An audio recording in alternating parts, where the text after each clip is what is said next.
ఈరోజు ఈ పుస్తకం చదివే అవకాశం బాబా ఇచ్చినందుకు ముందుగా బాబాకి ధన్యవాదాలు తెలియజేసుకుంటూ, నిన్న చదివిన దాంట్లో లాస్ట్ పారాగ్రాఫ్స్ ఒకసారి మళ్ళా తెలుసుకుని ఈ రోజు చదివే దాని దగ్గరికి వద్దామండి. అయితే బాబా అంటున్నారు, ఆ ఆ, కొత్త ప్రయాణాన్ని ఏర్పాట్లు చేయడానికి చురుగ్గా జరిగాయి. ఆ బాబా ఇలా అన్నారు, ఏమని, నా దైవీ అహంకారం ముక్కలు ముక్కలు కావాలి. అలాగే బాబా అనే నా స్థాయి పొడి పొడి అయిపోవాలి. ఇంతకాలం నన్ను అంటి పెట్టుకుని మీరంతా ఏం సాధించారు? నేను ఇంత దూరం సాధువులను కలవాలని వచ్చాను అంటూ బాబా వాళ్ళ మండలి వాళ్ళతో అంటూ, వాళ్ళ చేత తిట్లు తినాలని, ఉమ్మి వేయించుకోవాలని, దెబ్బలు తినాలని నా ప్రబలమైన వాంఛ అంటూ బాబా తెలియజేశారు. నేను ఎప్పుడైతే నా తలను సాధువుల పాదాలపై ఉంచుతానో ఆ క్షణంలో అతడు కోపంతో నన్ను తరిమి వెయ్యాలనేది నా హృదయాంతరాలలో దాగిన కోరికే. నా వాంఛ సిద్ధికి అనువైన పరిస్థితి తీసుకురాబోతున్నాను అంటూ బాబా తెలియజేశారు. తర్వాత బాబా భగవంతుడి యొక్క ప్రార్థన చేశారు. ఏమని చేశారంటే, ఓ భగవంతుడా, నన్ను కనుక కాలుతో తంటే నాకు అభ్యుదయం సిద్ధిస్తుంది, నా అహంకారం నశిస్తే నాకు లాభిస్తుంది, నా మండలి వారికి కూడా లాభిస్తుంది. నాతో గత 2 ఏళ్లుగా ఉండటం వల్ల వాళ్ళకి ఏమి ఒరిగిందని, కనీసం నా అహంకారం నశిస్తేనైనా వాళ్ళు కొంత ప్రయోజనం పొందుతారు అని బాబా విన్నతిని అందజేశారు అంటూ ఇక్కడ తెలియజేశారు. తనతో ఉన్న 3 మండలి సభ్యులు ఎవరయ్యా అంటే బెహరంజీ, గుస్తాది, పాద్రిలతో బాబా ఈ విధంగా చెప్పారు. బాబా అనే కిరీటాన్ని మీరందరూ నా తలపై పెట్టారు. నేను ఇప్పుడు దాన్ని వదులుకోవాలని అనుకుంటున్నాను. ఎందుకంటే దానికి అర్హమైన శక్తి, సమర్థత నాలో లేవని నేను తెలుసుకున్నాను అంటూ బాబా తెలియజేస్తూ, ఈ మాదిరిగా సాధువులు, సన్యాసులు దర్శనం చేసుకుంటూ సత్పురుషుడు కాని, సద్గురువు కాని తారసపడితే ఆయన దర్శన భాగ్యంలో తరిస్తాను అంటూ బాబా తెలియజేసి, ఆయన పెట్టే బాధలు, తిట్లు, అవమానాలు భరించి ఆ మహానీయునితో నేను ఉంటాను అంటూ బాబా తెలియజేశారు. తిరిగి ఇంకా రాను నేను. మీరు కూడా ఇదే మాదిరి చేస్తే మీ జీవితాలు దృఢమవుతాయి. ఇలా చేయలేని పక్షంలో ఇటు ఇహలోకానికి అటు పరలోకానికి చెందిన వాళ్ళగా మిగిలిపోతారు అంటూ వారితో వారికి తెలియజేసి, భవబంధాలకు అతీతంగా ఫకీర్లా మారలేము, ధనవంతులు కాలేము అంటూ బాబా తెలియజేశారు. ఈ రోజు పారాగ్రాఫ్ నుంచి ఈ రోజు చదువుకున్నామండి. ఈరోజు చదువుకోవాల్సింది. మండలి వారికి బాబా చెప్పిన మాటలు ఆశ్చర్యంగా, వింతగా కనబడి ఉండవచ్చు. కానీ బాబా ఇలా మాట్లాడటానికి వారి ప్రవర్తనే దోహదం చేసింది అంటూ ఇక్కడ తెలియజేశారు. గుస్తాజీ, బెహరంజుల మధ్య తగాదాలతో బాబా విసిగెత్తిపోయారు. పొగరబోతు పొట్ల గిత్తల్లా వాళ్ళిద్దరూ ఏదో ఒక వంకతో తగులాడుకుంటూ ఉండేవారు. వాళ్ళు ఒక్కోసారి కోపంతో బాబా ఆజ్ఞలను కూడా ధిక్కరించేవారు. బాబా తనను తానుగా విమర్శించుకుంటూ, మండలి వారిని కూడా విమర్శించుతూ, ఎవరికి వారు వ్యక్తిగతంగా ఆలోచించుకోమంటూ, స్వాభిమానాన్ని విడిచి నమ్రత అంటే ఏమిటో తెలుసుకునేలా ఒక గుణపాఠం నేర్పారు అంటే ఇక్కడ తెలియజేశారు. అంటే పైన బాబా చెప్పిన ఈ విషయం అంతా కూడా ఎవరు, ఈ బెహరంజీ, గుస్తాజీ ఇద్దరు దెబ్బలాడుకోవడం మూల బాబా ఈ విధంగా మాట్లాడవలసి వచ్చింది అంటూ ఇక్కడ మనకి తెలియజేశారు. అది కలకత్తా వెళ్ళాలని బాబా నిర్ణయించారు. పాద్రి, గుస్తాజీ, బెహరంజీలతో కలిసి బాబా రైల్వే స్టేషన్ కు బయలుదేరారు. రైల్వే స్టేషన్ లో టిక్కెట్ల కోసం విపరీతమైన రద్దీ ఉంది. అయినా సరే ఎలాగో వెళ్ళి పాద్రి 4 ఇంటర్ క్లాసు టిక్కెట్లు తెచ్చాడు. ఇంటర్ క్లాస్ టిక్కెట్ల ఖరీదు 2వ తరగతి కన్నా తక్కువ, 3వ తరగతి కంటే ఎక్కువ. బాబా కోపం వచ్చింది. ఎందుకు కొన్నావు ఈ టిక్కెట్లు? ఎందుకు ఈ దర్జా? ఎవరి కోసం? నీ తండ్రి ఏమైనా మహారాజా? ఈ డబ్బు నీ తండ్రిదా? మాట్లాడవేం అని పాద్రిని గదమాయించారు బాబా. 3వ తరగతి టికెట్లు కౌంటర్ దగ్గర విపరీతమైన రద్దీగా ఉంది. అక్కడ టికెట్లు తీసుకోవడం అసాధ్యం. మనకి ఈ టికెట్లు దొరకడం చాలా అదృష్టం అనాలి అని పాద్రి సర్ది చెప్పబోయాడు బాబాకి. బాబా అతనికి చివాట్లు పెడుతూనే 3వ తరగతి టికెట్లు దొరకని పక్షంలో వెనక్కి తిరిగి రావాల్సింది, నాకు చెప్పాల్సింది అని బాబా అన్నారు. పాద్రి తనను తాను సమర్థించుకోబోయాడు. బాబా, నేను ఇంటర్ టికెట్లు కొనకుండా వచ్చాననుకో, మీరే చెప్పి ఉండేవారు వెళ్ళి ఇంటర్ క్లాస్ టికెట్లు పట్టుకురమ్మని. మీకు గుర్తుందా? మనం ఈ పాద్రి అంటున్నాడు ఈ మాటలన్నీ. మనం పోర్టినోవో వెళ్ళాలనుకున్నప్పుడు 3వ తరగతి టికెట్లు దొరకకపోతే సెకండ్ క్లాస్ టికెట్లు గాని, అవి దొరకకపోతే ఫస్ట్ క్లాస్ టికెట్లు తీసుకోమని మీరు చెప్పలేదా అనేసి బాబాని అడిగాడు పాద్రి. అంటే నీ ఉద్దేశం ఒకసారి చెప్పాను కాబట్టి ప్రతిసారి అలానే చెప్పాలనుందా? నీవు అలా అనుకుంటే చాలా తప్పు చేసినట్లు లెక్క అని పాద్రికి తన తప్పు తెలిసి వచ్చింది. అది అని బాబా అనగానే పాద్రికి తన తప్పు తెలిసి వచ్చింది. ఎప్పట్లాగే పాద్రి తప్పుని క్షమించారు బాబా. ఎప్పుడు కూడా మండలి సభ్యులు అందరూ తప్పులు చేయడం, ఆ తప్పులను బాబా క్షమించడం మామూలే అన్నమాట. అది రైలు ఎక్కబోయే ముందు ప్లాట్ఫామ్ పైన 3 పార్సీలు తారసపడ్డారు వాళ్ళకి. ఎక్కడికి వెడుతున్నారని వారు బెహరంజీని అడిగారు. బాబా తమ గురించి ఎవరికీ చెప్పవద్దని కఠినంగా ఆదేశించినప్పటికీ వాళ్ళ ప్రశ్న వినగానే పాపం బెహరంజీ తాను మెహర్ బాబాతో ప్రయాణిస్తున్నానని నోరు జారాడు. బాబాను దర్శిస్తామన్నారు వాళ్ళు. బాబా వాళ్ళ కోరిక తీర్చారు. ఆ రోజంతా బాబా బెహరంజీ కోసి గుర్రుగా చూస్తూనే ఉన్నారు. తన మాట జవాబు దాటాడు అన్నట్లుగా అన్నమాట. ఆగస్టు 9వ తేదీన ఉదయం 8 గంటలకు మద్రాసు నుంచి బాబా బృందం బయలుదేరింది. బాబా బిగ్గరగా బయటకు వినిపించేలా ప్రార్థన చేశారు. ఆ ప్రార్థన వింతగాను ఆసక్తిగాను ఉంది. ఆ ప్రార్థన ఏమిటి అంటే, ఓ భగవంతుడా, నన్ను సాధువులు సన్యాసుల చేత కొట్టించు, వారి చేత నా దైవీ గర్వం అణగారేలా చూడు అని బాబా అని ఈ కిరీటం నాశనమయ్యేలా ఆశీర్వదించు అంటూ బాబా గట్టిగా అన్నారనమాట. మండలి వారంతా రైల్లో సర్దుకుని స్థిరపడుతూ ఉండగా బాబా ప్రశాంతంగా ఉన్నారు. ఉన్నట్టుండి అందరికీ ఆశ్చర్యం కలిగేలా, నాకు ఆకలిగా ఉంది, తినటానికి ఏదైనా పెట్టండి అన్నారు బాబా. బాబా చాలా రోజులకు తింటానని అన్నందుకు మండలి వారు చాలా సంతోషించారు. ఏమి ఉందని పెడతారు? తినగా మిగిలిపోయిన పప్పు తప్ప మరేం లేదు వాళ్ళ దగ్గర. అది చల్లారిపోయి ఉంది. పప్పు వేడి చేసి పట్టుకురమ్మన్నారు బాబా. ఎలా వేడి చేయడం? వాళ్ళ దగ్గర స్టవ్ లేదు. మా సమయస్ఫూర్తి ఉన్న పాద్రి సమస్యకు పరిష్కారం తెచ్చాడు. రైలు ఇంజన్ దగ్గరికి వెళ్ళి రైలు ఇంజనీర్ను ఒప్పించి ఇంజన్లో నిప్పులపై పప్పు గిన్నె వేడి చేయించి తెచ్చాడు. బాబా పప్పు ఆనందంగా తిన్నారు. పాద్రి సమయస్ఫూర్తిని అభినందించారు బాబా. బాబా మండలి ఆగస్టు 11వ తేదీ సాయంత్రం 5 గంటలకు హౌరా స్టేషన్ లో దిగారు. అక్కడికి దగ్గరగా ఉన్న మొఘల్స్ హోటల్ కి వెళ్ళారు.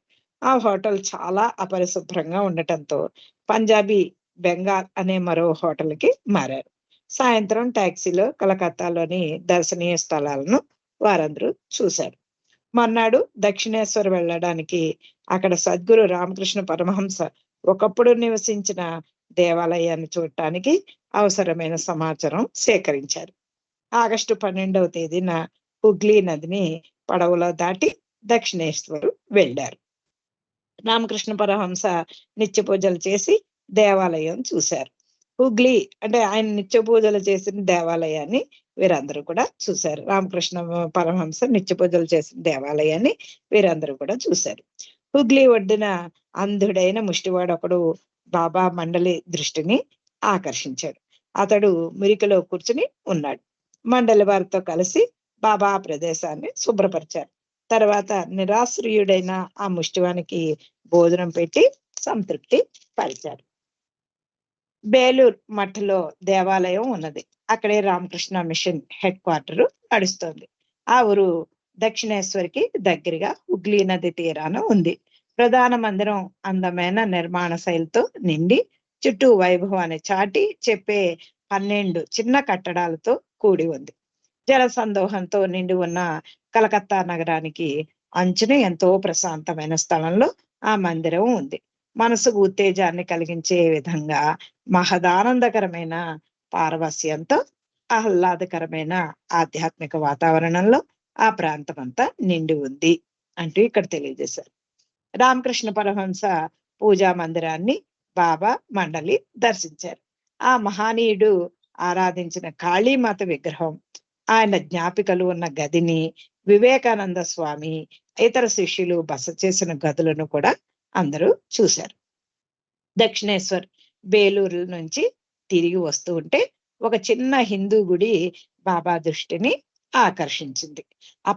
ఎప్పటిదో రామకృష్ణ పరమహంస ఛాయాచిత్రాన్ని పదిలంగా ఉంచి పూజిస్తున్నాడు ఒక ఆయన. బాబా అతనిని పలకరించి మాట్లాడారు. అతనిని గురించి వివరాలు అడిగి అతనికి ధ్యానానికి సంబంధించిన కొన్ని సలహాలు కూడా బాబా అతనికి ఇచ్చారు. ఆ సాయంత్రం బాబా మండలి హరిద్వార్కు బయలుదేరారు. హౌరా స్టేషన్ నుంచి రైలు సాయంత్రం 7:30 బయలుదేరి 2 రోజుల తర్వాత ఆగస్టు 14న హరిద్వార్ చేరారు. అంతవరకు బాబా వేధింపులకు, తిట్లకు బెయిలీ బలిపశువుగా ఉన్నాడు. ప్రస్తుతం అతడు వెళ్ళిపోయాడు కాబట్టి బాబా చిరాకునంతా పాద్రీ మీద చూపించసాగాడు. రైలు ఆగిన ప్రతి స్టేషన్ లో టీ గాని తినడానికి ఏదైనా దొరుకుతాయోమని దిగి కనుక్కురమ్మనేవారు. ఏమీ దొరకలేదనుకోండి, స్టేషన్ లో రెస్టారెంట్ ఎందువల్ల లేదని స్టేషన్ మాస్టర్ ని అడిగి రమ్మనేవారు. ఒకవేళ స్టేషన్ లో టీ స్టాల్ ఉందనుకోండి, కొత్త ప్రశ్న వేసేవారు. ప్యాంట్రీ కారు రైలుకు ఎందుకు తగిలించలేదో అడగమనేవారు. అంతకు ముందు స్టేషన్లోనే భోజనం చేసినా, టీ త్రాగినా కూడా బండి ఆగగానే మళ్ళీ పాద్రీని పురమాయించి ఇలాంటి ఇబ్బందికరమైన వాకాబులు చేసి రమ్మనేవారు బాబా. పాద్రికి విసిగెత్తిపోయింది. ఇక లాభం లేదు, నాకు దేవుడొద్దు, ఆధ్యాత్మిక శక్తి వద్దు, నా దారిని నేను పోతాను అని మనసులో అనుకున్నాడు పాద్రి. కానీ బాబాని వదిలి వెళ్ళేది ఎలాగా? దారి ఖర్చులకి ఇచ్చిన డబ్బు, రైలు టిక్కెట్లు అతని దగ్గరే ఉన్నాయి. నడుంకు చుట్టి ఉన్న తెల్లని బెల్టులో దాచాడు. కాబట్టి తన దారిన తాను వెళ్ళిపోవడం మంచిది కాదనిపించింది పాద్రికి. చేసేది లేక నిట్టూరుస్తూ బాబా సూటి పోటీ మాటల వేడిని పాద్రి అయిష్టంగానే భరించేవాడు. హిమాలయాలకు సింహద్వారం వంటి హరిద్వార్లో బాబా మండలి అడుగు పెట్టేసరికి పౌర్ణమి వచ్చింది. ఆ వేళ గురువారం కూడా. గురువుకి సంబంధించిన గురువారం రోజునే పున్నమి రావడం విశేషం. హరిద్వార్లో బస చేయటానికని హిందువుల సత్రానికి వెళ్ళారు. అక్కడ గదులు ఖాళీ లేవు. సత్రం మేనేజర్ని ఎలాగో ఒప్పించి వరండాలో విశ్రాంతి తీసుకోవడానికి అనుమతి తీసుకున్నారు. వారి సామాన్లు సత్రంలో పెట్టి పవిత్ర గంగా నదిలో స్నానం చేయడానికి అందరూ వెళ్ళారు. ఇసుక వేస్తే రాలనంత జనసమర్థంతో బురదగా ఉన్న నదిని చూసి స్నానం చేయాలన్న ఆలోచన విరమించుకుని సత్రానికి తిరిగి వచ్చేశారు. హిమాలయ పర్వత సానువుల్లోని పుణ్యక్షేత్రం ఋషికేశ్ హరిద్వార్కి దగ్గరే. కారు అద్దెకి తీసుకుని అక్కడికి బయలుదేరారు. ఆ కారు బాగా పాతది. మాటికి ఏదో ఒక రిపేరు అవసరమయ్యేది. దీనితో విసిగెత్తిన బాబా మండలి ఆ టాక్సీకి నమస్కారం పెట్టి మరో కారు అద్దెకి తీసుకున్నారు. ఋషికేశ్ అంటే ఋషులకు, సాధు పురుషులకు, యోగులకు ఆవాసం అని, అంటే ఆవాసం అంటే నిలయం అని చెప్తారు. ఆ ఊరి వీధుల్లో నడుస్తూ బాబా తాను కోరుకున్న సాధువులు, సన్యాసులు, కుష్ఠరోగుల పాదాలపై తన శిరస్సు ఆనించి నమస్కరించారు. ఇంకొక చోట అసలు సిసలైన సాధు నేపాలీ బాబాతో కాసేపు బాబా మాట్లాడారు. ఆయన ప్రాపంచక బంధాలకు అతీతంగా, భావ్యంగాను అంతర్గతంగాను నిస్సంగుడై ఉన్నాడు. ఋషికేశ్ కు 14 కిలోమీటర్ల దూరంలో లక్ష్మణ్ జోలా ఉంది. కేవలం త్రాళ్ళు పట్టు మీద వేలాడుతూ ఎటువంటి స్తంభాలు లేని వంతెనపై ప్రమాదభరితమైన ప్రయాణం చేసి హరిద్వార్కి మధ్యాహ్నం 1 గంటకు తిరిగి వచ్చారు. బాబా అక్కడికి వచ్చి సాకోరికి నడుచుకుంటూ వెడదాము అన్నారు. అందుకు తగిన ఏర్పాట్లు మండలి వారు మొదలుపెట్టారు. ఆ రోజంతా ఉపవాసం ఉన్న మండలి వారు అన్నం, పప్పు తీసుకుని సాయంత్రానికి కాస్త ఎంగిలి పడ్డారు. ఎంగిలి పడ్డారంటే తిన్నారనమాట. కాస్త తిన్నారు. బాబా మాత్రం ఏమీ తీసుకోలేదు. ఆయనకు కడుపు నొప్పిగా ఉంది. జ్వరం వచ్చినట్లుంది. అది వజీఫ్‌దారులకు టెలిగ్రాములు వెళ్ళాయి. అది. అది. వజీఫ్‌దారులకు టెలిగ్రామ్‌లు వెళ్ళాయి. ఆ వజీఫ్‌దార్‌ను లష్కర్ రైల్వే స్టేషన్‌లో కలవమని బాబా ఆదేశించారు. హరిద్వార్‌లో బాబా దిగిన సత్రం చాలా అపరిశుభ్రంగా ఉంది. అక్కడ ఎంత మాత్రము ఉండలేనని, తక్షణం స్టేషన్ దగ్గరికి వెళ్ళిపోదామని అన్నారు. బాబా గుస్తాజీ, బెహ్రంజీల సామాన్లు మోస్తూ 2 సార్లు కింద పడ్డారు. బాబా కూడా కొన్ని సామాన్లు పట్టుకున్నారు. ఉపవాసంతో, అనారోగ్యంతో ఉన్నా బాబా వడివడిగా అడుగులు వేశారు. ఆ రాత్రి అందరూ స్టేషన్ దగ్గరే పచ్చిక బయళ్ళపై పడుకున్నారు. కానీ అస్వస్థత వల్ల బాబాకు నిద్ర పట్టలేదు. మర్నాడు ఆగస్టు 15వ తేదీ ఉదయం మండలి సభ్యులు స్నానాధికాలు కానిచ్చి టీ త్రాగారు. కేక్ తిన్నారు. అప్పుడు సమయం 6 అయింది. అందరూ స్వీటు తినవచ్చు అన్నారు. ఈ యాత్రలో మండలి వారికి తీపి తినడానికి బాబా అనుమతించడం ఇదే మొదటిసారి. బాబా మాత్రం ఏమీ తినలేదు. 9కి హరిద్వార్ నుంచి నడుచుకుంటూ లష్కర్ స్టేషన్‌కు బయలుదేరారు. బాబాకు నీళ్ల విరోచనాలు అవుతున్నందున మధ్య మధ్యలో ఆగవలసి వచ్చేది. కానీ వెంటనే వడివడిగా అడుగులు వేసుకుంటూ బాబా నడక కొనసాగించేవారు. 2 మైళ్ళు నడిచాక జవాల్పురి అనే ఊరిలో మండలి వారు పప్పు, రొట్టె తిన్నారు. కొంచెం సేపు విశ్రాంతి తీసుకోవాలని మండలికి అనిపించినా బాబా వాళ్ళని వెంటనే తీసేవారు. అది. ఒక ప్రక్క ఎండ మాడుస్తోంది. మరో ప్రక్క సామాన్లు బరువుతో నడుం వంగుతోంది. ఒళ్ళంతా చెమటతో తడిసిపోయింది. ఎన్నో సామాన్లు, పరుపు చుట్టలు, దుస్తులు, లాంతర్లు, గొడుగులు ఇలా ఎన్నెన్నో మండల సభ్యులు ఈ యాత్రలో ఎంతో కష్టపడ్డారు. బాబా ఆరోగ్యం మెరుగు కాకపోవడంతో వాళ్ళ దృష్టి అంతా బాబా ఆరోగ్యం మీదే ఉంది అంటూ ఇక్కడ తెలియజేశారండి. 10 మైళ్ళు నడిచాక చివరిగా ప్రతి రైలు స్టేషన్‌లో ఆగారు. ఆ దారిన హరిద్వార్ వెడుతున్న సాధువులు కొందరు అప్పుడే అక్కడికి చేరారు. వారి పాదాలకు బాబా నమస్కరించారు. దక్షిణగా కొంత చిల్లర ఇచ్చారు. వాళ్ళల్లో ఒకతను రామా రామా అంటున్నాడు. బాబా అతని కేసి చూశారు. తర్వాత అతని గురించి చెప్తూ వానిలో నిజాయితీ లేదు అన్నారు. సర్వాంతర్యామి. అందరి జీవితాలు ఆయనకి తెలుసు కదా! అందుకని రామా రామా అన్నప్పటికీ కూడా అతనిలో నిజాయితీ లేదు అన్న విషయం బాబాకు తెలుసు. అతని మనస్సు అంతా వారిచ్చే ఆహారం, డబ్బులపైనే ఉంది తప్ప దేవునిపై కాదు. అయితే భగవంతుడికి చెందిన మనిషిగా జీవితం గడపాలని నిశ్చయించుకుంటే సన్యాసిగా సన్మార్గంలో నడుచుకోమని బాబా అతనికి హితవు చెప్పారు. ఒక సాధువు అరికాల్లో ఒక పెద్ద ముల్లు గుచ్చుకుని కుంటుకుంటూ వచ్చాడు. పాద్రి ఆ ముళ్ళును తీసి ఆ చోటంతా శుభ్రం చేసి మందు వేసి పట్టి కట్టాడు. ఆ సాధువులందరికీ తీయనైన కేక్స్ పెట్టాడు. ఆ మన్నాడు అంటే ఆగస్టు 16వ తేదీ ఉదయం బాబాకు ఒంట్లో బాగాలేదు. నీళ్ల విరోచనాలు చాలా సార్లు అయ్యాయి. అంత క్రితం రోజు నిద్ర లేకపోవడంతో ఆయన మరింత చికాకుగా కనపడ్డారు. ఎవరు? బాబా. గుస్తాజీ, బెహరంజీ, పాద్రీలు తెల్లవారుజామున 5 గంటలకల్లా లేచి స్నానాధికాలు ముగించుకుని పాదయాత్రకు సిద్ధంగా ఉన్నారు. అయితే వారిని చూస్తేనే కోపంతో బాబా ఇలా మండిపడ్డారు. మీరు ముగ్గురు స్వార్థపరులు. నా గురించి కానీ, నా ఆరోగ్యం గురించి కానీ మీకు పట్టటం లేదు. నా గురించి మీ హృదయాల్లో ఎలాంటి భావన లేదు. విరోచనాలతో నేను బాధపడుతూ ఉంటే మీరు రాత్రంతా హాయిగా నిద్రపోయారు. మీలో ఒక్కరు కూడా నాకు సహాయం చేయడానికి నిద్ర లేవలేదు. నేను అజ్మీరులో మాదిరిగా నీళ్లు విరోచనాలతో బాధపడుతున్నానని చెప్పినప్పటికీ మీలో ఒక్కరు కూడా నా వైపు కన్నెత్తి చూడలేదు సరికదా! గాఢ నిద్రపోయారు. మీలో ఒక్కడికి కూడా నా గురించి ఆలోచనే లేదు. సామాన్య మానవుడు ఏ విధంగా అయితే అంటారో ఆ విధంగా బాబా వాళ్ళని అన్నారు చూడండి. కానీ ఆయనకి తెలుసు ఎందుకు ఆ మాటలు అన్నాలో కూడా తెలుసు. అది. నా తోటివాడు బాధపడుతూ ఉంటే అతన్నలా బాధకు వదిలేసి మీరు అదే పనిగా సుఖంగా నిద్రపోండి అని ఏ పుస్తకాల్లో అయినా రాసి ఉందా? అని బాబా నిలదీశారు.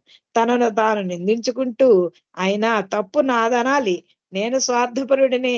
నా గర్వం అణిచే సాధువుల కోసం వెతుకుతూ భారతదేశమంతా తిరుగుతున్నాను అన్నారు మళ్ళా బాబా అన్నమాట. పాద్రికి బాబా తీరు చాలా ఇబ్బందిని కలిగించింది. తన పట్ల బాబా చాలా అన్యాయంగా వ్యవహరిస్తున్నారని అన్నాడు. పాద్రికి తన మనసులోని బాధను వెళ్ళగక్కేందుకు అవకాశం ఇస్తూ బాబా అతని వాదన వింటూ ఏమీ మాట్లాడకుండా తెల్లవారుజామున 4 గంటల 45 నిమిషాలు అయ్యేసరికి పాదయాత్ర మొదలుపెట్టారు. 4 మైళ్ళు నడిచిన తర్వాత ఉన్నట్లుండి అకస్మాత్తుగా శూన్యంలోంచి వచ్చినట్టు ఒక ముస్లిం వ్యక్తి తారసపడ్డాడు. పొడిగాటి జుట్టుతో ఆసక్తికరంగా ఉన్నాడు. నెమ్మదిగా బాబాను సమీపించి కరచాలనం చేశాడు. తన దారిన తాను వెళ్ళిపోయాడు. ఎవరా ఈ కొత్త వ్యక్తి అని మండల సభ్యులు ఆశ్చర్యపడ్డారు. అతను మాత్రం బాబాకు కొత్త కాదు. మెహర్ బాబా ఆధ్యాత్మిక కార్యక్రమాలకు అతనొక ప్రతినిధి. కరచాలనం ద్వారా అతనికేమి ఆధ్యాత్మిక సందేశాన్ని ఇచ్చారో ఆ వచ్చిన వ్యక్తికి తప్ప వేరెవరికి తెలుస్తుంది. అంతే కదా! అక్కడ బాబా చేసిన కార్యక్రమం ఏమిటో ఎవరికీ తెలీదు. అతనికి, బాబాకి తప్ప ఇంకెవరికీ తెలీదు అంటే ఇక్కడ తెలియజేశారు. క్షణకాలం మాత్రమే జరిగిన ఈ సమావేశం తర్వాత తుంపరగా వానజల్లు పడసాగింది. రైల్వే లైను దగ్గరగా నిరుపయోగంగా పడి ఉన్న క్యాబిన్‌లో తలదాచుకున్నారు. బాబా తప్ప మిగిలిన వారందరూ అక్కడే ఫలహారం చేసి వాన తగ్గాక మళ్ళీ కాలినడకన ప్రారంభించారు.